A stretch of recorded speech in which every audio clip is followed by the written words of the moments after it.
Hello बच्चों, कैसे हो आप सभी लोग। तो आज हमारी रिलेशन की क्लास स्टार्ट हो रही है और यह क्लास है क्लास 11th वाले बच्चों के लिए।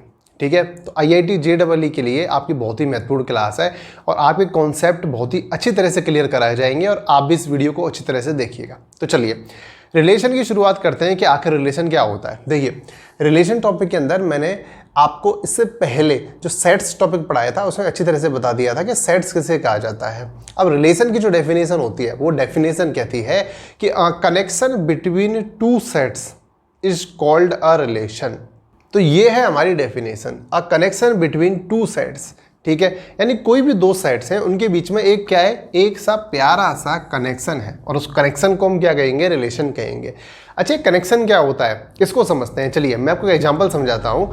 आपके सामने एक एग्जांपल लिखा हुआ है और इस एग्जाम्पल के अंदर जो हमारा सेट ए है वह है -3, -1, 0, 1, 2 और जो सेट बी है वो 1 से लेकर 9 तक के एलिमेंट से मिलकर बना हुआ है। और इन दोनों के बीच में जो रिलेशन है यानी जो कनेक्शन है वो किस तरह से बनाया गया है, वो बनाया गया है कि लेट आर यानी रिलेशन। और रिलेशन क्या है भाई साहब, इस तरह से है कि एक्स और वाई आपको दो एलिमेंट लेने हैं जिसमें एक्स है वो क्या होना चाहिए, मतलब जो y है वो x का स्क्वायर होना चाहिए। ठीक है, और जो हमारा x है वो बिलोंग किससे करेगा, वो करेगा a से बिलोंग, और हमारा जो y है वो किससे बिलोंग करेगा, वो करेगा b से बिलोंग। ठीक है, तो एक प्यारा सा मैं आपको, तो यहाँ से जो r निकल के आएगा वो क्या आएगा, हमें अच्छी तरह से बताया क्या कनेक्शन बताया, ये कनेक्शन है। ठीक है, तो इस कनेक्शन से रिलेशन बनाते हैं। क्या होगा जी, x क्या है, अगर x में -3 लेता हूँ, ठीक है, अगर मैं x -3 लेता हूँ तो 3 का स्क्वायर क्या बनेगा, 9, क्योंकि जो y है वो x का स्क्वायर होना चाहिए और 9 मेरे पास अवेलेबल है, हाँ है। तो इनसे मैं एक प्यारा सा एलिमेंट बना सकता हूँ जो कि बनेगा -3,9। ठीक है, -1 x की जगह लेता हूँ -1, तो y क्या बनेगा, y बनेगा -1 का स्क्वायर यानी कि 1। तो y मेरे पास है जी, बिल्कुल है। तो मैं एक और प्यारा सा एलिमेंट बना सकता हूँ -1,1। ठीक है, उसके बाद लेता हूं मैं 0 और 0 का स्क्वायर क्या बनेगा, 0, जो कि मेरे पास एलिमेंट नहीं है तो मैं यहाँ से नहीं ले पाऊंगा क्योंकि जो y की जो वैल्यू है वो b से बिलोंग कर रही है, यानी मुझे b में से ही लेना है। उसके बाद मैं लूंगा 1, तो 1 का स्क्वायर क्या बनेगा, 1 का स्क्वायर बनेगा 1, यानी दोनों ही मेरे पास x और y एलिमेंट यहाँ पर हैं। तो मैं यहाँ पर ले सकता हूँ 1,1 और जब इस 2 को x लेता हूँ तो y की वैल्यू क्या आती है, y की वैल्यू आती है 4 और 4 मेरे पास यहाँ पर अवेलेबल बिल्कुल होगा। तो मेरे पास एक और एलिमेंट कौन सा बन जाएगा, वो बन जाएगा 2,4। तो देखा, इन दोनों के बीच में एक प्यारा सा रिलेशन बन गया और वो जो रिलेशन है वो इस कनेक्शन के आधार पे बना है कि भाई जो y है वो x का स्क्वायर होना चाहिए। अब एक और एग्जांपल से इसको समझते हैं। तो देखिए, ये हमारे पास नेक्स्ट एग्जांपल है। इसके अंदर हमारे पास सेट A है जिसकी वैल्यू है 1, 2, 3, 4 एंड सो ऑन 14। ये जो साइन है इसको बोला जाता है एंड सो ऑन, और इसका मतलब होता है कि जैसे कि पिछला क्रम है उसी हिसाब से हम आगे चलते चले जा रहे हैं। ठीक है, और कहाँ तक चल रहे हैं, 14 तक चल रहे हैं। अब इसमें एक बात कही गई है कि डिफाइन अ रिलेशन R, यानी एक रिलेशन R को डिफाइन करना है on set A given by R, यानी जो रिलेशन है वो इस तरह से दिया गया है कि जो y है वो x का 3 टाइम्स है, यानी 3 गुना है। अब आप एक चीज नोटिस कीजिए कि यहाँ पर दो सेट्स यूज में नहीं लिए, यहाँ पर एक ही सेट यूज में लिया है A, और सेट A का सेट A के ही द्वारा रिलेशन बताया गया है। तो अगर हम रिलेशन बता रहे हैं तो दोनों सेट्स अलग अलग हों इस बात की कोई जरूरी नहीं है, दोनों सेट्स एक ही हो सकते हैं, लेकिन वो जो दो सेट्स हैं यानी A का A के साथ ही रिलेशन बताएंगे। ठीक है, ये जरूरी है। अब मान लीजिए अगर मैं x है और y, ये जो दो एलिमेंट हैं तो ये दोनों के दोनों ये a से ही आएंगे, लेकिन आएंगे इस तरह से कि जो y है वो x के 3 गुना होगा। अब इस रिलेशन को जरा डिफाइन करते हैं, तो मैं इसका लिखता हूँ r, और r किस तरह से बनेगा, सबसे पहले मैं पहला एलिमेंट लेता हूँ x, और x की वैल्यू में क्या लूँगा, x की वैल्यू में लूँगा यहाँ से 1। ठीक है, 1। अब y क्या होगा, मुझे पता है जो y होगा वो x का 3 टाइम्स होना चाहिए।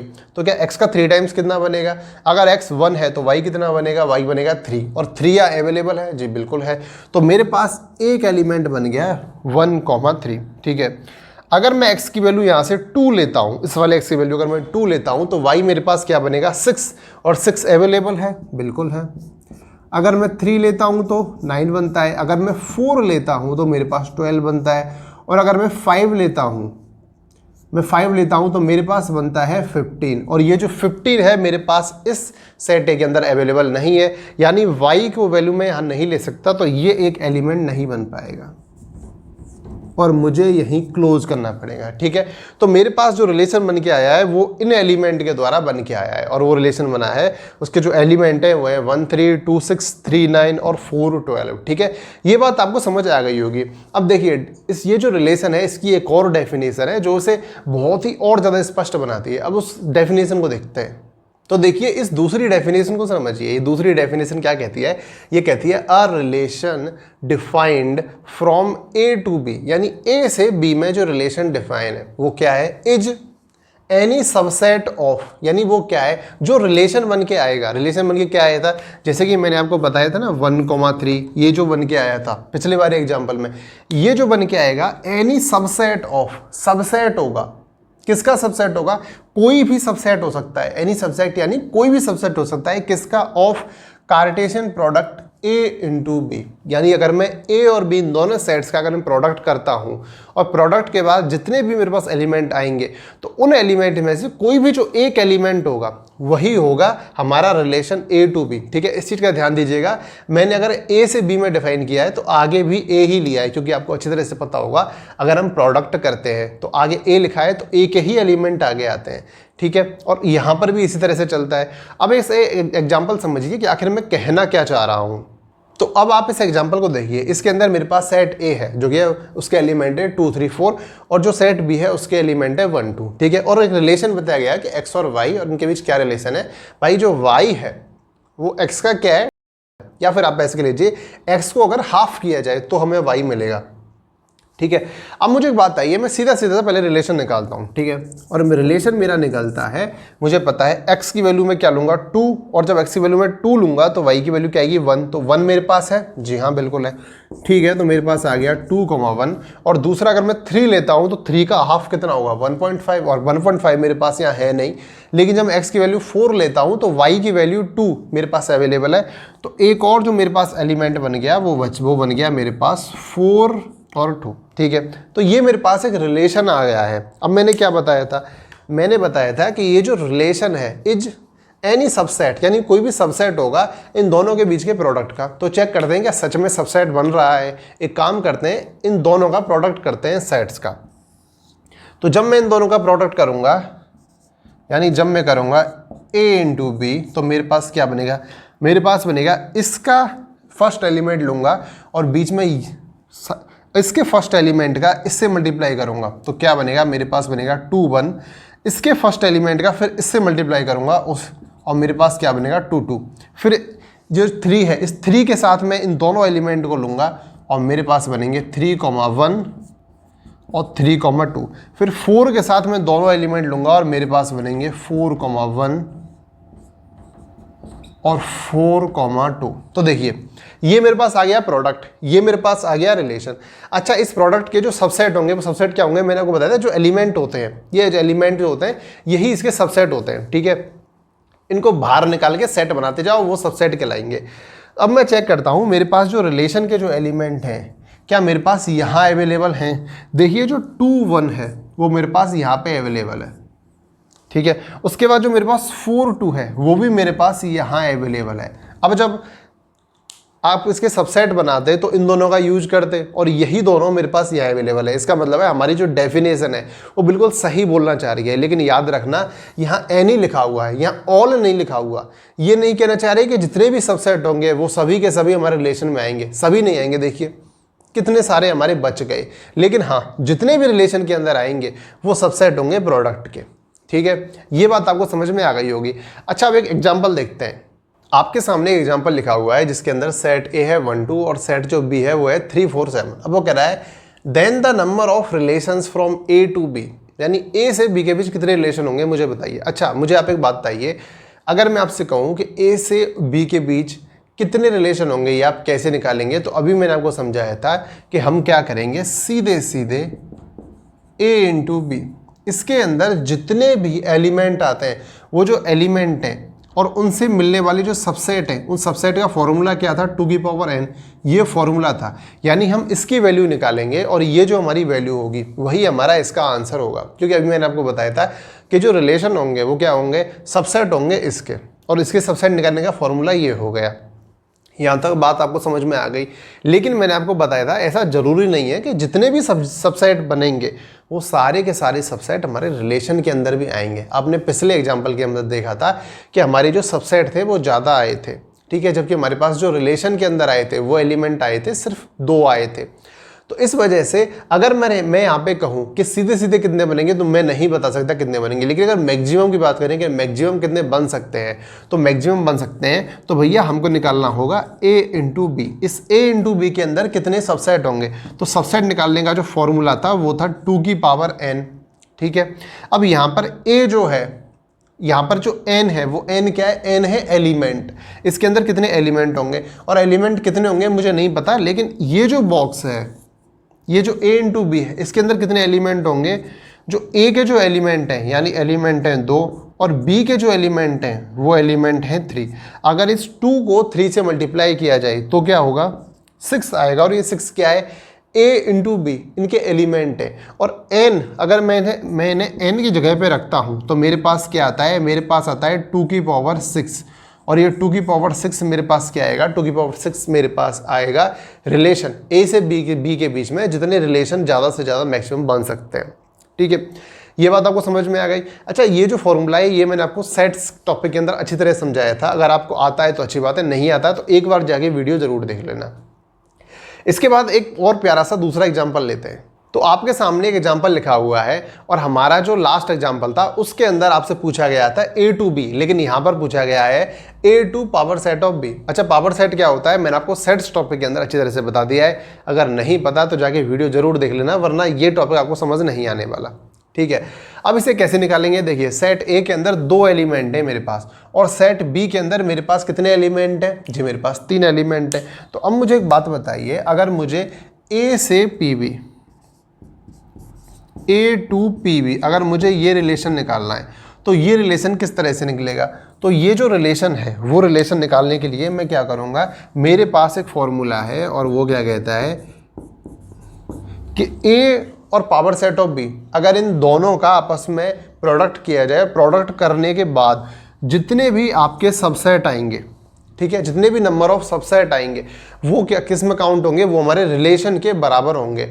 और कितने आते हैं उसका एक फॉर्मूला होता है और वो क्या कहता है, फॉर्मूला कहता है 2 की पावर n। यानी अगर इन दोनों का प्रोडक्ट किया जाए तो हमारे पास जो सबसेट होंगे वो कितने होंगे, 2 की पावर n। और यहाँ पर n क्या होता है, n होता है इस प्रोडक्ट के अंदर कितने एलिमेंट हैं। और ठीक है, तो n निकालने के लिए मैं क्या करूँगा, मुझे पता है a के अंदर कितने एलिमेंट हैं, कितने हैं मुझे पता है 2 एलिमेंट हैं। और पावर सेट ऑफ b, अच्छा मुझे पहले एक बात बताइए b के अंदर कितने एलिमेंट होते हैं, तो मुझे अच्छी तरह से पता है कि b के अंदर जी 3 एलिमेंट हैं, ठीक है। तो अगर b के अंदर 3 एलिमेंट है तो पावर सेट ऑफ b, इसका फॉर्मूला क्या था, इसका फॉर्मूला था 2 की पावर n और n की वैल्यू क्या है 3, तो मेरे पास कितना आ गया 2 की पावर 3। अब ये जो 2 की पावर 3 है, इस 2 की पावर 3 को जब मैं इस जो एलिमेंट हैं ये 2 हैं इसके साथ मल्टीप्लाई करता हूँ तो मेरे पास कितना आता है, ये है 2 और ये है 8, तो मेरे पास आता है 16, ठीक है, मेरे पास 16 आ गया। अब ये जो 16 है ये क्या है, एलिमेंट है। और इन 16 को जब मैं 2 की पावर में लगाता हूँ यानी n की जगह पे रखता हूँ तो मेरे पास क्या आता है, नंबर ऑफ सबसेट्स आते हैं। तो मेरे पास नंबर ऑफ सबसेट्स कितने आएंगे, वो आएंगे 2 की पावर 16। और ये जो मेरे पास नंबर ऑफ सबसेट्स आए हैं ये नंबर ऑफ सबसेट किसके बराबर होंगे, रिलेशन के बराबर होंगे from a to power set of b, ठीक है। तो ये एग्जांपल आपको समझ आ गया होगा। अब देखिए एक नए अच्छे से कॉन्सेप्ट को समझते हैं। तो हमारे नए कॉन्सेप्ट को हम देखते हैं और हमारा नए कॉन्सेप्ट देखता है। अच्छा, मैंने अभी आपको रिलेशन बताया था ना, और किस तरह से बताया था, मान लीजिए मैंने आपको जो सबसे पहले एग्जाम्पल के अंदर बताया था वो बताया था कि x और y के बीच एक रिलेशन है और क्या है कि जो y है वो x का स्क्वायर है, ठीक है। अब इसे गौर से समझिए, x square equals to y। अब इसके अंदर क्या करते हैं, हम x की वैल्यू पुट करते जाते हैं। जैसे कि अगर मैं पुट करूं इसके अंदर 1, मैं पुट करूं 2, मैं पुट करूं इसके अंदर 3, तो जब मैं x की वैल्यू 1, 2, 3 पुट करता हूं तो y की वैल्यू मुझे क्या मिलती है, y की वैल्यू मुझे मिलती है रेस्पेक्टिवली 1, 4, 9, ठीक है, इस तरह से मिलती हैं। तो ये जो वैल्यू होती है इन वैल्यू को कुछ कहा जाता है। और यहाँ पर ये जो y की वैल्यू निकल के आती हैं, इन वैल्यूज को भी कुछ कहा जाता है और इनको मिला के कुछ सेट्स बनाए जाते हैं और सेट्स के अंदर इनको कुछ नेम दिए जाते हैं। ये चीज़ अभी हम समझने वाले हैं, ठीक है। तो आपको मैं 3 चीज़ें समझाने वाला हूँ। डोमेन क्या होता है, रेंज क्या होता है और कोडोमेन क्या होता है, ठीक है। डोमेन क्या होता है, रेंज क्या होता है, कोडोमेन क्या होता है। सबसे पहले बस एक छोटी सी चीज़, एक टिप समझ लीजिए, इसे हमेशा याद रखिएगा कि डोमेन और कोडोमेन ये नाम में बिल्कुल एक जैसे लग रहे हैं कि डोमेन और कोडोमेन। हो सकता है डोमेन और कोडोमेन एक दूसरे के अपोजिट हो, लेकिन ऐसा बिल्कुल भी नहीं है, कंफ्यूज मत होना। ये जो दोनों होते हैं इनकी जो डेफिनेशन होती है वो तो फिर भी मिलती है, लेकिन इसकी जो होती है बिल्कुल ही अपोजिट होती है, ठीक है। तो इसको इस डोमेन के साथ कनेक्ट मत कीजिएगा, डोमेन के साथ रेंज कनेक्ट होगा। अब मैं समझाता हूं कैसे। मान लीजिए मेरे पास सेट ए है, ये मेरे पास क्या है, ये मेरे पास है सेट ए, और वहीं दूसरी ओर मेरे पास क्या है, मेरे पास है सेट बी। ये है मेरे पास सेट बी, ठीक है। और सेट ए के अंदर जो मेरे एलिमेंट हैं वह हैं 1 2 3 4, ठीक है। और सेट बी के अंदर मेरे पास जो एलिमेंट हैं वह हैं 1 2 5 9 10 17, ठीक है। 2 सेट हो गए, सेट ए के अंदर एलिमेंट है, सेट बी के अंदर एलिमेंट है। अब मैंने जो आपको तीनों चीज़ें लिखी हुई हैं, इन तीनों को डिफाइन करके बताऊंगा, अच्छी तरह समझिएगा। सबसे पहले बात करते हैं हम डोमेन की, कि डोमेन आखिर क्या होता है। देखिए मैंने यहाँ पर x की वैल्यूज़ लिखी, ठीक है, उनके लिए मुझे y की वैल्यूज मिली। तो x की जो वैल्यूज हैं हम इनपुट देते हैं, यानी x की जो हम वैल्यू पुट करते हैं, x की क्या क्या वैल्यू हो सकती हैं उसको कहा जाता है डोमेन। x की क्या क्या वैल्यू हो सकती हैं, और y की वैल्यू जो जो हमें मिलती हैं उनको वैल्यूज क्या कहा जाता है, रेंज कहा जाता है। इन्हें हम और बाद में देखेंगे अच्छी तरह से। फिलहाल सेट्स के रूप में देखिए कि सेट्स के रूप में आप डोमेन और रेंज को कैसे डिफाइन करोगे। देखो मैंने यहाँ 1 पुट किया तो मुझे क्या मिला, मुझे 1 मिला। जब मैंने यहाँ 1 पुट किया तो मुझे 1 दिखा। जब मैंने यहाँ 2 पुट किया तो मुझे क्या मिला, मुझे y की वैल्यू 4 मिली, लेकिन 4 यहाँ कहीं भी नहीं है। जब मैंने यहाँ 3 पुट किया तो मुझे क्या मिला, 9 मिला, ठीक है। जब मैंने यहाँ 4 पुट किया तो 4 पुट करने पर मुझे y की वैल्यू इस सेट के अंदर कुछ भी नहीं मिली, ठीक है। यानी इस सेट के अंदर से मैं 2 ही एलिमेंट पुट कर पाया हूं, कौन से, 1 3, जिनकी वैल्यू मुझे सेट बी के अंदर अवेलेबल मिली है। तो वो वैल्यूज सेट ए के अंदर, वो वैल्यूज जिनकी इमेज सेट बी के अंदर होती है उनको कहा जाता है डोमेन, ठीक है। ये कहलाते हैं डोमेन। इनकी इमेज सेट बी के अंदर होनी चाहिए। जैसे कि यहाँ पर मैं पुट करता जा रहा था और मुझे वैल्यू मिल रही थी, लेकिन यहाँ पर मैंने सेट बना दिए। अब इस सेट के अंदर अब अगर इसमें 3 पुट करेंगे तो 3 की वैल्यू 9 आएगी, जी बिल्कुल आएगी। आप इसमें अगर 2 पुट करेंगे तो 2 की वैल्यू 4 आएगी, लेकिन मुझे यहाँ सेट के अंदर नहीं दिख रही। आई बात समझ में, मुझे इस सेट के अंदर मुझे बिल्कुल भी नहीं दिख रही। तो डोमेन क्या होता है, डोमेन की डेफिनेशन होती है कि सेट ए के अंदर वो वैल्यूज जिनकी इमेज सेट बी के अंदर प्रेजेंट हो, तो मेरे वो क्या कहलाते हैं, डोमेन। जैसे कि यहाँ पर कौन से होंगे, 1 3, इन्हीं को ध्यान रखिएगा। 2 और 4 मेरे डोमेन में नहीं आएंगे। अब बात आती है रेंज की। रेंज क्या होता है, तो रेंज होता है सेट बी के अंदर की वो वैल्यूज जो कि क्या है, सेट ए की इमेज है। कौन कौन सी है ऐसी वैल्यूज, वो है जैसे कि ये 1 और ये 9, ठीक है। ये जो 1 है इस 1 की है, और ये जो 9 है इस 3 की इमेज बनी है। तो यानी सेट बी के अंदर की वो वैल्यू जो कि सेट ए की इमेजेज है वो क्या कहलाती है, रेंज। और मेरे पास रेंज कौन सी आई है, 1 और 9 से, आप इसको याद रखिए, ठीक है। सेट ए की वैल्यू हो गई, सेट बी की वैल्यू हो गई। अब दो और सुनिए, सेट बी की जितनी भी ये जो वैल्यूज हैं, सारी की सारी वैल्यूज जो सेट बी के अंदर प्रेजेंट है, ये हमारी क्या कहलाती हैं, ये हमारी कहलाती हैं कोडोमेन। इनको कहा जाता है कोडोमेन। कोडोमेन कौन सी हो गई, 1 2 5 9 10 और 17, ये सारी की सारी हमारी आ गई कोडोमेन। ठीक है, आई बात समझ में। डोमेन क्या होता है, रेंज क्या होता है, कोडोमेन क्या होता है। डोमेन वो वैल्यूज होती हैं जिनकी इमेज सेट बी के अंदर प्रेजेंट है। रेंज कौन सी होंगी, वो वैल्यू जिनकी ये जो है ये किसकी इमेज है, सेट 1 की इमेज है। और कोडोमेन क्या होते हैं, सेट बी के अंदर की जितनी वैल्यूज हैं वो। जैसे कि हम इसके अंदर कर रहे थे, एक्स की वैल्यू पुट करते जा रहे थे तो, और ये जो जितनी वैल्यू थी वो क्या थी, हमारी डोमेन। और वाई की जितनी वैल्यू हमें मिलती जा रही थी वो हमारी क्या थी, वो हमारी थी रेंज। ठीक है, अब इसके बाद एक नेक्स्ट चीज समझिए वो क्या कहती है।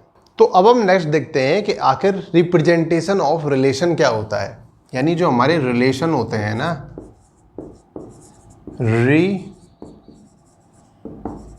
रिप्रेजेंटेशन ऑफ रिलेशंस, ये जो हमारे रिलेशन होते हैं ना, इनको रिप्रेजेंट किस तरह से किया जाता है। देखिए, मैंने आपको सेट्स टॉपिक के अंदर पढ़ाया था सेट बिल्डर फॉर्म। ठीक है, ये फॉर्म मैंने आपको सेट्स के अंदर बताई थी। दूसरी मैंने आपको बताई थी कि जो रोस्टर फॉर्म क्या होती है, रोस्टर फॉर्म क्या होती है, ये फॉर्म भी मैंने आपको बता दी थी सेट्स टॉपिक के अंदर। और अभी जो हम देख रहे थे, एग्जांपल देख रहे थे रिलेशन का, जो रिलेशन निकाल रहे थे वो इन्हीं दोनों के द्वारा हम निकाल रहे थे। लेकिन जो तीसरी जो चीज़ होती है वो कौन सी होती है, वो होती है एरो डायग्राम। ठीक है, ये होती है तीसरी चीज, एरो डायग्राम, जिसे हम पढ़ने वाले हैं। और इस एरो डायग्राम के द्वारा मैं आपको रिलेशंस का, ये जो रिलेशंस होते हैं इनका रिप्रेजेंटेशन करना सिखाऊंगा, किस तरह से किया जाता है। तो उसके लिए हम एक छोटा सा एग्जांपल लेते हैं और समझते हैं कि जो एरो डायग्राम से रिलेशंस का रिप्रेजेंटेशन कैसे करते हैं। चलिए,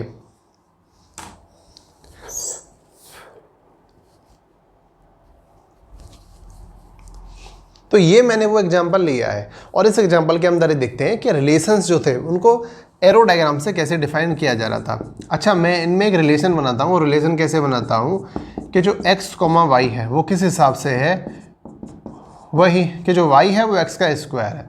ठीक है, और हमारा जो x है वो a से बिलोंग करता है, और जो हमारा जो y है वो y किससे बिलोंग करता है, वो y हमारा b से बिलोंग करता है। ये मैंने बना दिया रिलेशन। अब देखिए, अब एरो डायग्राम से बनाते हैं। ये मैंने बनाया सेट A, ये मैंने बनाया सेट B। ये है मेरा सेट A, ये है मेरा सेट B, और ये है मेरा सॉल्यूशन। ठीक है, सेट A के अंदर मेरे पास कितने एलिमेंट हैं, सेट A के अंदर मेरे पास एलिमेंट हैं 1 2 3 4। सेट B के अंदर कितने एलिमेंट हैं, सेट B के अंदर है 1, ये मेरा है B, ये है 2, ये है 3, ये है 4, ये है 5 6 7 8 9 एंड सो ऑन 19 तक। ठीक है, इस तरह से हम चलते चले जा रहे हैं। अब मुझे एक बात बताइए, जो रिलेशन है वो क्या कहता है। रिलेशन कहता है कि भाई जो x और y है उनके बीच में एक रिलेशन होना चाहिए। क्या होना चाहिए कि जो y है x का स्क्वायर होना चाहिए। ये जो 1 है, ये 1 है, इसका अगर मैं ये x की जगह मानता हूँ मैं, तो y क्या बनेगा, 1 का स्क्वायर। तो क्या मेरा y सेट B के अंदर अवेलेबल है, जी हाँ बिल्कुल है।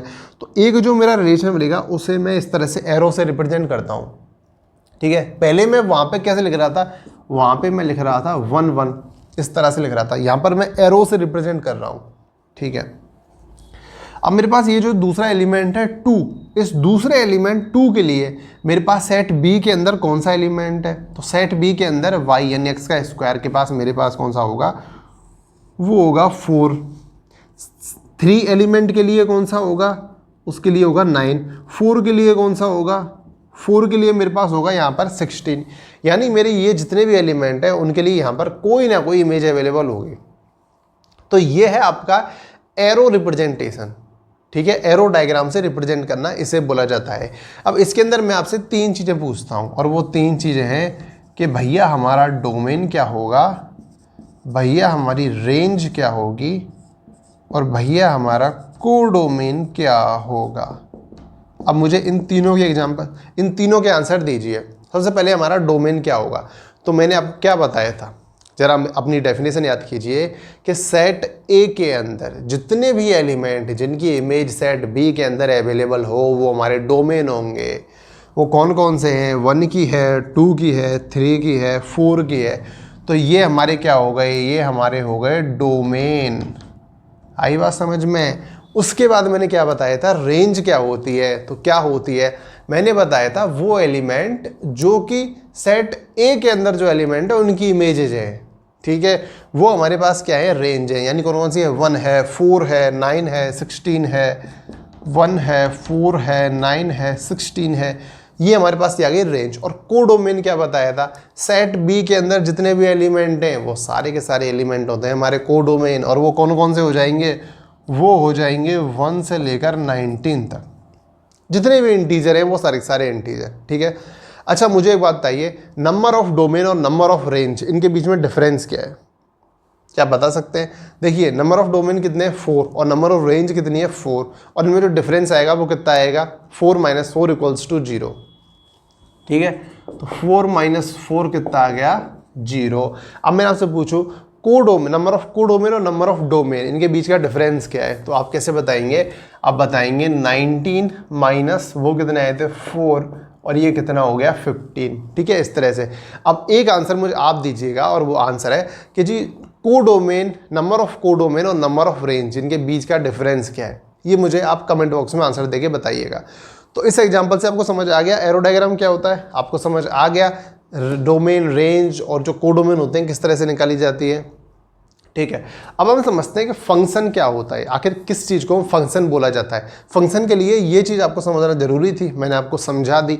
इन एरो को अच्छी तरह से देख लीजिए क्योंकि फंक्शन के अंदर मैं इनका यूज करने वाला हूँ। इधर से इधर चल रहे हैं, इधर से इधर चल रहे हैं, इधर से इधर चल रहे हैं, इधर से इधर चल रहे हैं, और ये वीडियो काफ़ी ज़्यादा लंबी बन जाएगी। इस वजह से फंक्शंस को मैं नेक्स्ट वीडियो के अंदर लूँगा। आई होप आपको ये वीडियो काफ़ी ज़्यादा पसंद आई होगी। कोई डाउट हो तो कमेंट बॉक्स में ज़रूर पूछ लीजिएगा, मैं हमेशा आपके साथ बना रहूँगा। Thank you.